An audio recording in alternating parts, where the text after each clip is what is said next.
Bonsoir à toutes et à tous, heureux de vous retrouver pour la tranche info en direct sur votre antenne Canal 10 Télévision avec au programme de cette soirée Info 10, le journal local et régional qui sera suivi du Focus, une heure de débrief sur l'actualité locale.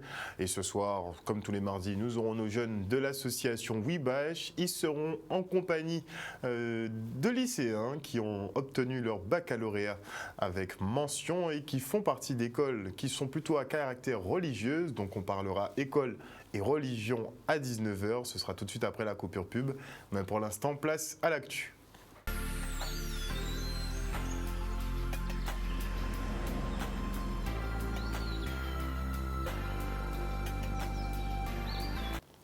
Nous sommes le mardi 13 juillet 2021 et voici les titres de ce journal. Nous irons du côté du vaccinodrome de l'aéroport Paul Caraïbe, pris d'assaut par des Guadeloupéens stressés par le président mais aussi désireux de se protéger et protéger leurs proches. État, collectivités majeures et EPCI se concertent pour le financement des travaux du Centre des Arts et de la Culture de Pointe-à-Pitre. Et enfin, nous parlerons de la deuxième édition de l'opération Handigraphe en mode nous quadrivé.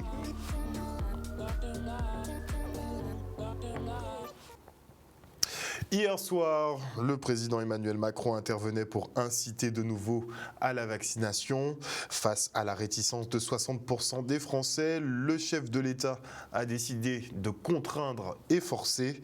Les soignants, premiers sur la sellette, ont l'obligation de prendre leur première injection avant le 15 septembre prochain. Passé ce délai, ils seront licenciés purement et simplement. Nous sommes donc partis à votre rencontre, savoir ce que vous pensez de cette obligation vaccinale. Le reportage. Je pense que depuis le début de cette pandémie, il y a une gestion qui est assez difficile à comprendre. Depuis le début de la crise, il y a beaucoup d'incohérences. Tout est dit, rien n'est redit. Et on ne sait pas exactement où on va. Le choix de chaque personne, c'est leur choix. Ceux qui veulent se vacciner se vaccinent. Ceux qui ne veulent pas ne font pas. L'État n'a pas à s'introduire dans la vie privée des gens. Moi, je me mets à la place des soignants. Obliger en quelque sorte, faire un chantage aux soignants de s'obliger à se vacciner pour travailler, sinon ils n'auront pas de salaire. Moi je trouve ça complètement incohérent. En ce qui concerne la vaccination, moi, c'est tout à fait normal que les gens soient solidaires, que tous soient vaccinés. Ça c'est pas normal. Ça c'est pas normal. On ne peut pas dire à des gens de prendre un vaccin, ils sont soignants et qu'ils ne veulent pas prendre des vaccins. Je pense que c'est la moindre des choses.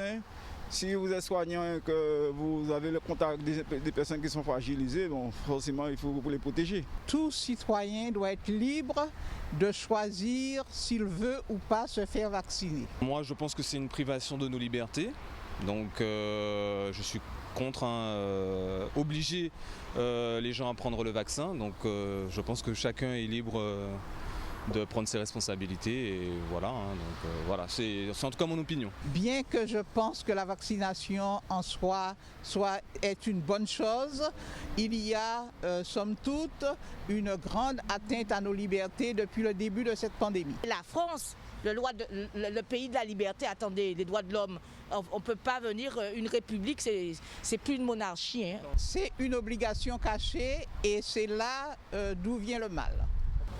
Pour la Martinique, pour les motifs impérieux, tout ça, c'est deux îles sœurs, donc effectivement il faut qu'ils prennent des dispositions très rapidement afin de ne pas laisser l'évolution du Covid. Je pense que de toute façon le couvre-feu ne résout pas grand-chose comme possibilité de réduire la propagation du virus. Nous on a toujours un train de retard, donc je crains que ce soit le même schéma que les mois auparavant. Mais si c'est le cas, on le fera. On n'a pas le choix entre guillemets, mais je pense qu'au bout d'un moment, il faudrait que la population se réveille et dise stop. Dire stop, mais pas tout de suite en tout cas, puisque l'appel d'Emmanuel Macron a finalement été bien entendu. Les centres de vaccination sont littéralement pris d'assaut par des Guadeloupéens convaincus par le coup de pression du président de la République. Au vaccinodrome de Pôle Caraïbes, la queue était interminable pour obtenir une première ou une seconde dose. Michel Depape et Charlie Dagonia étaient sur place, mais ne se sont pas fait vacciner. Le reportage. Alors la vaccination se met en place au fur et à mesure, puisque bon, aujourd'hui vous pouvez constater derrière moi l'affluence depuis 2 jours, depuis les annonces faites par le président de la République. Donc au fur et à mesure, la population se mobilise pour se présenter au centre de vaccination et à, bien sûr tous les autres centres présents sur le département. Oui, il y a un rebond de la vaccination. Donc hier, suite aux annonces, nous sommes un peu dans nos moyennes, on va dire, de fonctionnement. On a fini à presque 600 personnes vaccinées. C'est vrai que l'affluence, elle se voit, elle s'observe, mais on n'a pas encore atteint les 1000 vaccinations jour qui sont nos objectifs, puisque généralement le vaccinodrome a été constitué dans cette dynamique pour pouvoir atteindre 1000 personnes vaccinées jour. Donc aujourd'hui, effectivement, depuis hier, beaucoup de personnes se présentent pour leur première injection. En même temps, il y a aussi les deuxièmes injections. Donc là, on a mis en place tous les moyens humains et matériels afin de pouvoir organiser le mieux possible et faciliter cette vaccination. On nous a marqué ça. Venez le 13. À aujourd'hui, monsieur, on est puni pour ceux qui n'ont pas pris leur décision avant. Voilà. Moi, je m'en fous du président. Je suis venu pour ma famille avant. Je suis venu pour ma famille avant. Pour ma grand-mère, pour mon grand-père, pour ma mère, etc. Maintenant, ce que je veux, c'est que ça continue. Je veux pas, moi, je dois partir et je veux être prêt. Parce que demain, je ne viendrai pas, monsieur. Je ne vais pas attendre 3 heures parce que tout le monde se décide maintenant. C'est pas normal. C'est un petit peu la facilité du côté du gouvernement. Ils nous forcent à nous vacciner. Mais en revanche, la police, non. Ils gardent leurs billes pour pouvoir se défendre s'il y a de la rébellion. Et je trouve que c'est honteux. C'est mon ressenti. Ils forcent tous ceux qui peuvent forcer, mais ceux qui vont leur servir s'il y a de la rébellion, si tout le monde n'est pas d'accord, eh bien ils les gardent pour eux et ils ne les forcent pas parce qu'ils savent très bien que parmi eux aussi, parmi les forces de police, il y aura des gens qui ne seront pas d'accord. On ne peut pas forcer les gens comme ça. On est en 2021, on ne peut pas. 2 poids, 2 mesures.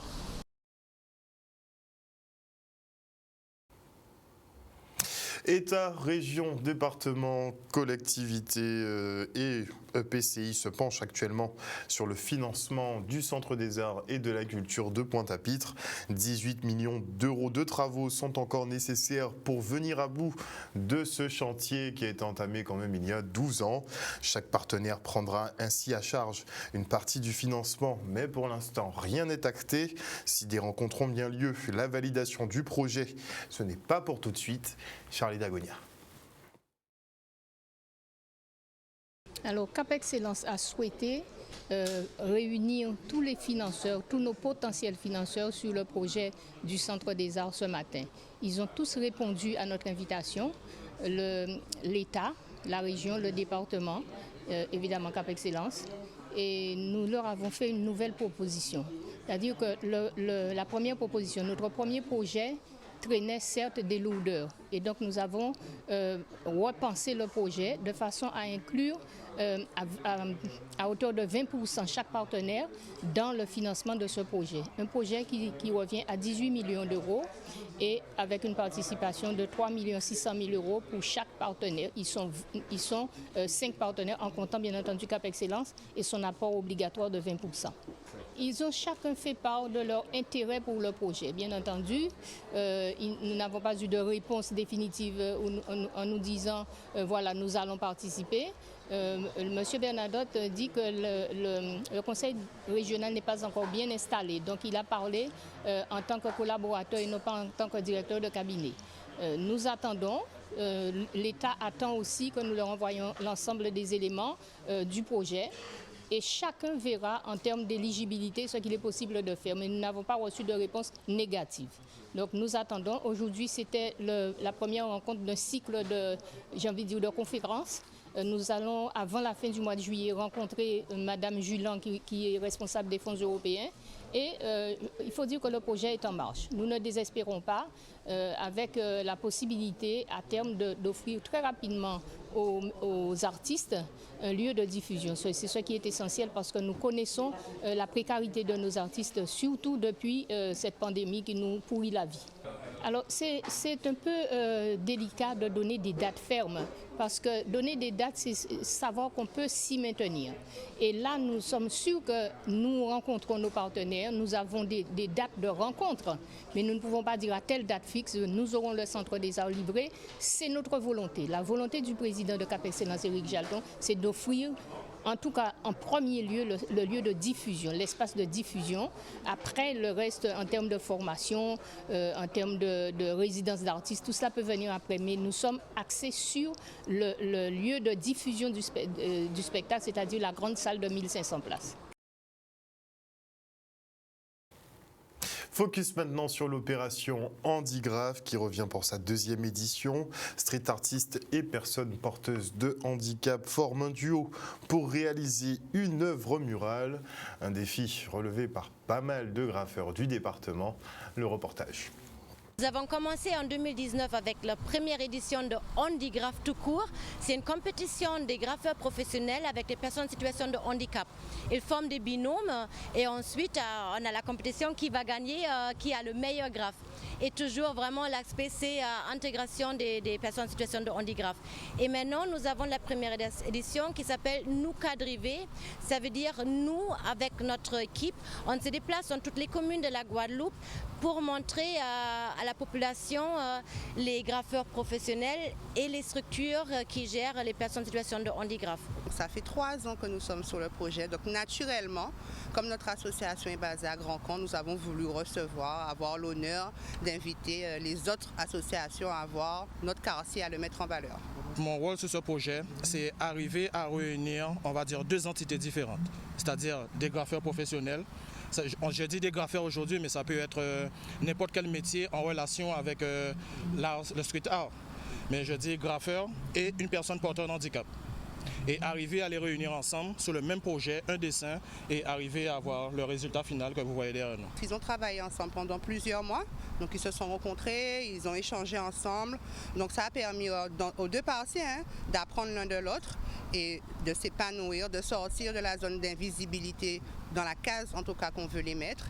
Et le bénéfice, oui, c'est encore tous les jours, ils sont contents, ils sont fiers de leurs travaux, ils sont fiers de ce qu'ils font et qu'on puisse aussi les mettre à l'honneur, c'est ça. On a beaucoup de monde qui demande de participer et surtout des graffeurs parce que dans le monde de graffeurs, ça parle, ça tourne et là en ce moment on est en relation avec des graffeurs de la Martinique, de Saint-Martin pour prévoir les prochaines éditions.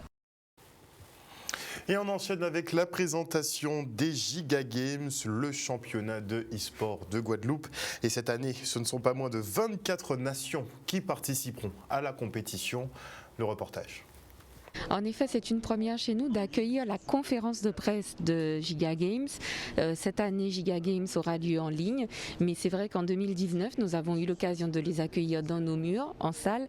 Quel plaisir pour les e-gamers de jouer sur un grand écran. C'était également notre plaisir et nous espérons que dès 2022, cette belle compétition e-sport, cette belle fête de l'e-sport pourra avoir lieu et nous espérons être, comme depuis 2019, partenaire phare. Avec le Covid, on n'a pas le choix d'organiser cet événement online. On avait annulé l'an dernier, mais on a tenu à ce que la Guadeloupe soit pionnière en fait en termes d'organisation internationale. Donc la petite Guadeloupe en fait en termes de superficie est parmi les grandes parce qu'on a réussi à réunir plus de 24 nations, passant du Brésil, de l'Iran, de la Belgique, du Nigeria et des youtubeurs de renom qui seront ici, notamment la première chaîne e-sport de France qui fera le déplacement aussi. Donc c'est dire qu'en fait on a pu réunir les nations, réunir les peuples autour de ce projet online e-sport qui est une préfiguration de ce qu'on pourrait faire l'an prochain pour les Jeux de la Caraïbe en association avec le comité olympique de la Caraïbe et de la Guadeloupe. Beaucoup d'infos à prendre quand même, comprendre la mécanique de jeu pour pouvoir contrer son adversaire en quelque sorte. Et oui, c'est du travail. Après les heures, ouais, c'est des heures. Je pourrais pas vous dire combien, mais ouais, ça va devenir des heures et des heures de boulot, quoi. Je veux pas vous mentir, j'adore offline, ce qui veut dire ne pas être connecté, c'est l'adversaire juste à côté de soi, mais là on va faire du online par rapport aux conditions actuelles qui est le Covid. Mais vu les 24 nations qui seront sur la Guadeloupe, je pense qu'il y aura de quoi s'entraîner, de quoi vraiment se battre pour pouvoir y arriver, quoi. Alors on va mettre les moyens en jeu et on verra qu'est-ce qui se passe par la suite. Ouais. Un reportage signé Michel Depape. Et maintenant, je reçois Éric Lequim, qui est fondateur de l'Académie du sport et des arts. Bonsoir, monsieur Lequim. Bonsoir. Alors avant d'en venir justement à cette Académie du sport et des arts qui propose des activités, des nouvelles classes en fait pour les enfants, je voulais faire un point sur vous puisque vous êtes un grand de l'événementiel ici en Guadeloupe, vous opérez depuis des années. Parlez-nous justement de la période Covid. Comment vous l'avez ressenti, vous qui êtes dans l'organisation, dans l'événementiel? Alors la période est catastrophique. Hein. L'ensemble de nos activités et sociétés sont à l'arrêt depuis 17 mois. Donc clairement là, même au lendemain d'Hugo, je vous disais ça il y a un instant hors micro, même après Hugo, je n'ai pas le souvenir d'avoir vécu quelque chose d'aussi difficile à gérer en management, en gestion d'entreprise. Parce on a été contraint de se repenser complètement. C'est-à-dire l'événementiel nous a fait vivre pendant 40 ans et puis quelque chose nous tombe dessus et nous dit non, vous ne pourrez plus en vivre. Et non seulement vous pourrez peut-être passer cette première épreuve, mais comme les autres ne sont pas garantis, ou plutôt il peut arriver d'autres pépins de cette nature à partir de maintenant. Donc on doit se repenser et ça nous permet en effet de faire sortir d'autres projets, de faire un bilan sur sa vie. Parce que clairement, moi, ça fait 36 ans que je suis là, donc on va en parler. C'était le moment de faire une introspection ? Oui, clairement. Et puis ceux qui ne l'ont pas fait vont aller droit dans le mur. Ceux qui ont profité, et d'ailleurs, je pense que sur le plan de l'écologie, sur le plan politique, sur le plan humaniste, sur le plan de la bienveillance, de l'empathie, si cette crise ne permet pas aux hommes et aux femmes de se rapprocher, on se demande quand même quand ça aura lieu. Donc moi, j'ai fait ce travail-là sur moi-même. Ça génère un certain nombre de projets, dont celui dont on va parler. Et puis mon propre regard sur moi-même, puisqu'en plus, si vous voulez, je suis quand même sur la dernière partie de ma vie. Donc tout ce que je vais aujourd'hui imaginer doit être entre guillemets... C'est un legs, en fait. Oui, c'est ça. C'est un passage de témoin. C'est à qui je peux filer le témoin, comment on peut continuer à faire grandir la Guadeloupe, où est-ce qu'on en est, et on a tous ce rappel à l'ordre et on doit se poser les bonnes questions. Alors comment vous voyez le développement de la Guadeloupe pour les 30 années à venir ? C'est-à-dire que si on arrivait à trouver une plus grande et une plus belle, cohérence politique, il ne fait aucun doute que certains projets pourraient sortir. Parce que, navré de devoir le dire, ça fait 35 ans que je suis là, donc je me suis... Vous avez quand même bien observé. Oui, j'ai pu observer, et puis j'ai été de tous les combats d'un côté et de tous les constats de l'autre. Clairement, il y a du clientélisme. Donc si vous voulez, si à un moment ou à un autre, on ne s'élève pas tous ensemble dans l'intérêt de la Guadeloupe et des projets, si la compétence prend le dessus sur les intérêts contradictoires, eh bien, il est possible que certains projets sortent parce qu'il y aura du PPP, il y aura des partenariats privés-publics, on va reconnaître les compétences et on va y adjoindre d'autres personnalités ou d'autres projets. Mais enfin, il y a une façon d'être plus cohérent. Dans tous les cas. Alors, vous étiez organisateur, vous étiez dans les... Sur le Centre des Arts, pardonnez-moi, je vous coupe, mais sur le Centre des Arts, on est quand même sur un débat de fond. Clairement, il faut qu'on se pose la question. Mais justement, est-ce qu'on sous-dimensionne ou on surdimensionne les structures ? Qu'est-ce qui se passe en Guadeloupe ? Non, les réalisations et leurs coûts sont sans rapport. Un zénith doit coûter entre 20 et 30 millions d'euros. Et nous, on a un centre des arts qui nous coûte 30 millions, et qui n'est pas un zénith, et plus. Donc, il y a un rapport sur le prix qui est investi, la durée des travaux, etc. Et malheureusement pour chacun d'entre nous, dans ce domaine si particulier qui est celui de la culture, eh bien, on ne construit pas sans avoir de compétences. Et je m'étonne que les quelques professionnels dont je fais partie, mais ainsi que tous ceux qui sont également des amis, ne soient pas plus souvent appelés dans des commissions de pilotage, parce que nous sommes probablement les meilleurs experts puisque nous sommes les utilisateurs. Manque de peau, eh bien, on est confronté à l'utilisation d'un outil culturel que quand il est réalisé. On ne nous n'a pas appelle pensé finalement avant. Et donc, l'ensemble des initiatives, je ne vais pas les nommer parce que je vais forcément offenser quelqu'un, mais depuis 35 ans, toutes les initiatives politiques ou publiques sur des équipements sportifs parfois et culturels certainement ont été, à mon sens, pris à la légère.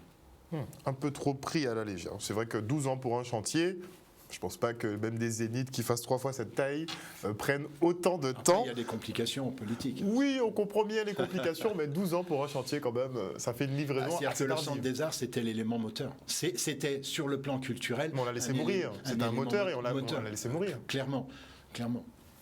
Alors on va en venir justement sur votre nouveau projet, l'Académie du sport et des arts. On ne pensait pas vous voir sur ce domaine, quoique vous étiez un peu dans le milieu sportif. Oui. Mais là, c'est vraiment de la pédagogie, c'est vraiment de l'enseignement. Oui, alors moi je ne suis pas le directeur de l'école, hein, vous l'imaginez bien. Moi je suis fondateur de l'école. J'ai recruté une directrice qui nous vient d'ailleurs de l'Éducation nationale, qui elle-même a recruté son équipe pédagogique et sa professeure des écoles.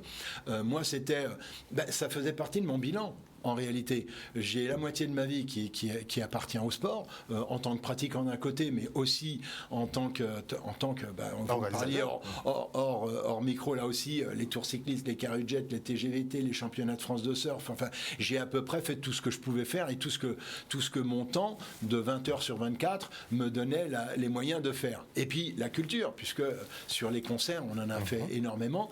Et donc, c'est vrai que quand on a cet espace que le Covid nous a offert, on dit tiens, qu'est-ce que je peux encore faire pour faire grandir la Guadeloupe ? J'ai 4 enfants, ils sont tous nés ici. Qu'est-ce que je pourrais faire ? Et il y en a un qui avait touché du doigt un peu plus le sport de haut niveau à travers le tennis, l'académie, etc.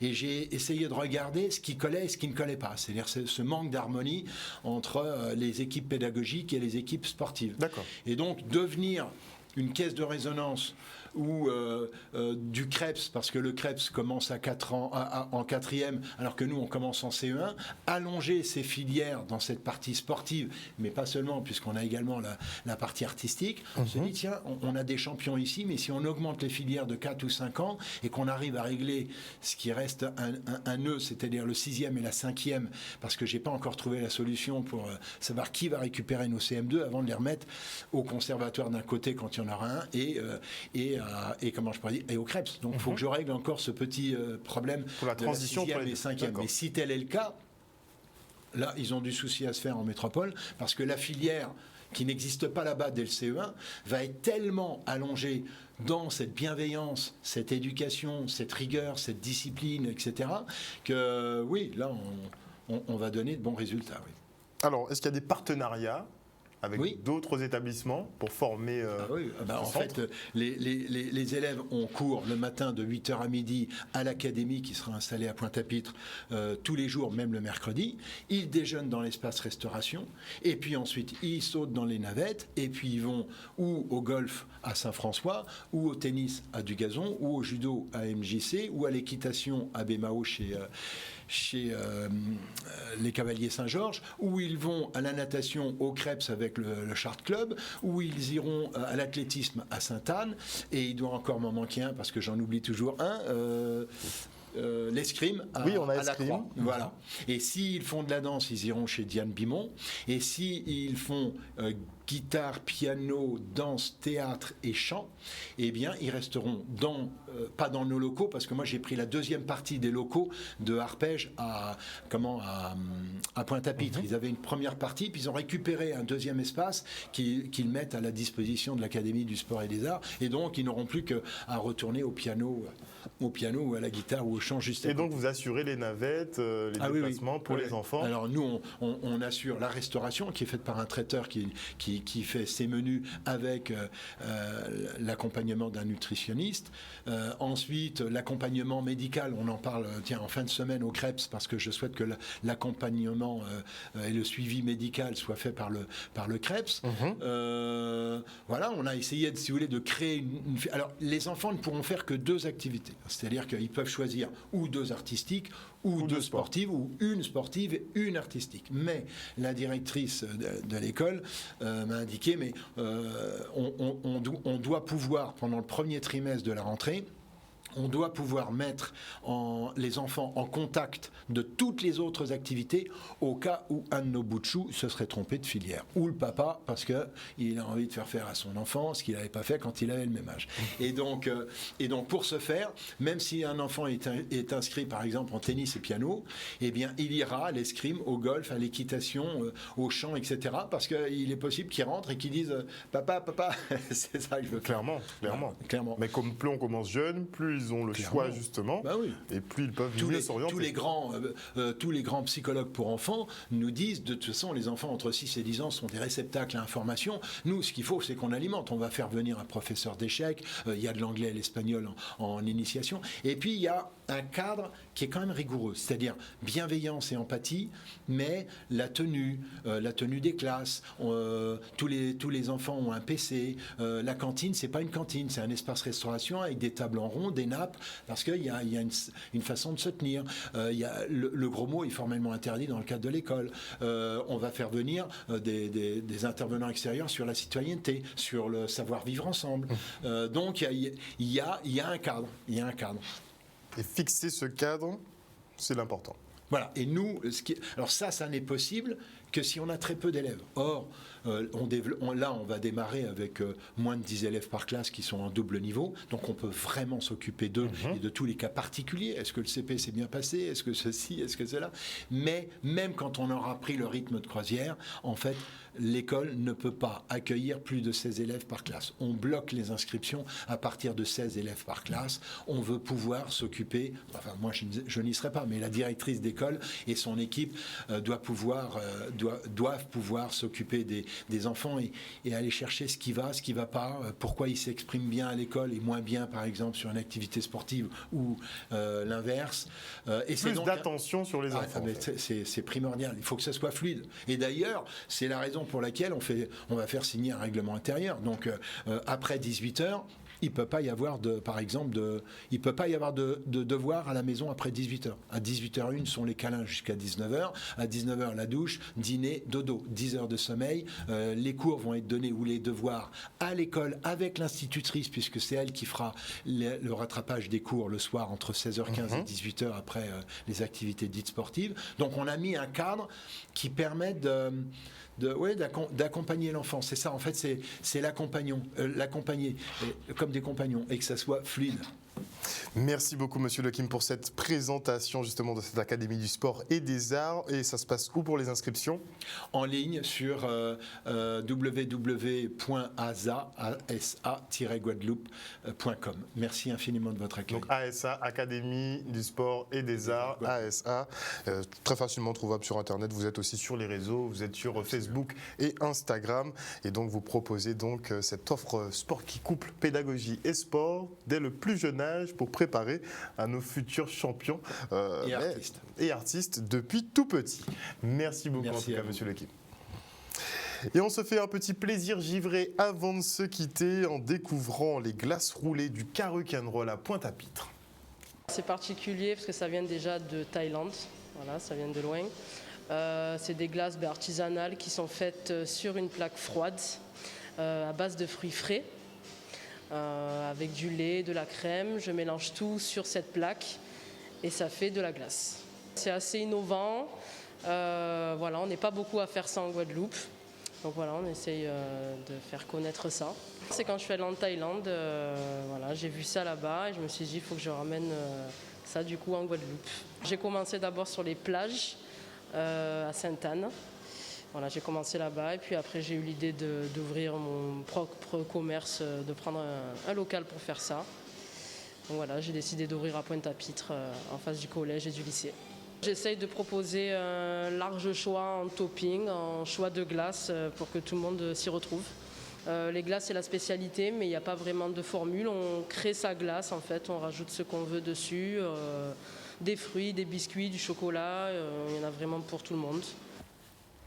Un reportage signé Marine Molza et Maxime Morel. Voilà, chers téléspectateurs, nous sommes arrivés au terme de cette édition. Merci pour votre fidélité à ce programme. N'oubliez pas que sur Canal 10 Télévision, vous faites l'information que nous diffusons. Le journal local revient jeudi à 18h30. Demain, c'est 14 juillet. Un 14 juillet qui sera ouvert officiellement qu'aux personnes vaccinées. L'heure du Grand Tri est arrivée. Une bonne soirée à vous sur Canal 10 Télévision. On vous fait des bisous malgré les gestes barrières. Voilà.